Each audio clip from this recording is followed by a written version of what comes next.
Wow, murahnya makan macam ni RM9.90 je. Siap air pula tu. Jom try.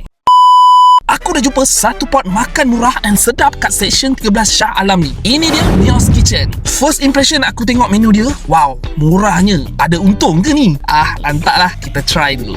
Aku ambil grilled chicken chop dengan nasi goreng Cina. RM9.90 je. Apa aku boleh cakap? Portion dia banyak, berbaloi, kenyang and sedap. Menu ni hanya ada pada waktu lunch sahaja, 12 hingga 3 PM, hari Isnin hingga Jumaat. Lepas tu aku try combo deals diorang. Dia ada 3 varian. Set combo deal ni boleh makan 3 ke 4 orang. Aku pilih combo deal A. Ada 2 grilled chicken chop and 1 grilled lamb shoulder. Semua komplit. Ada sos sekali, sayur, fries, mac and cheese, mushroom soup and jak tower.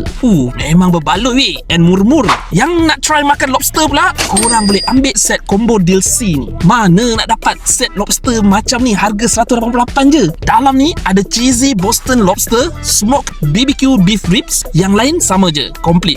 Ada sos, sayur, fries, mushroom soup and jak tower. Jujur aku cakap, makan kat Mio's Kitchen ni memang berbaloi tau. Portion banyak tapi harga dia mampu milik. Nak bawa family makan, nak makan dengan kawan ramai-ramai, sini pot yang selesa. Okay guys, ini alamat dia. Korang waste je terus sampai. So jangan lupa share video ni kat geng makan korang and follow aku untuk konten-konten padu lagi. Let's go.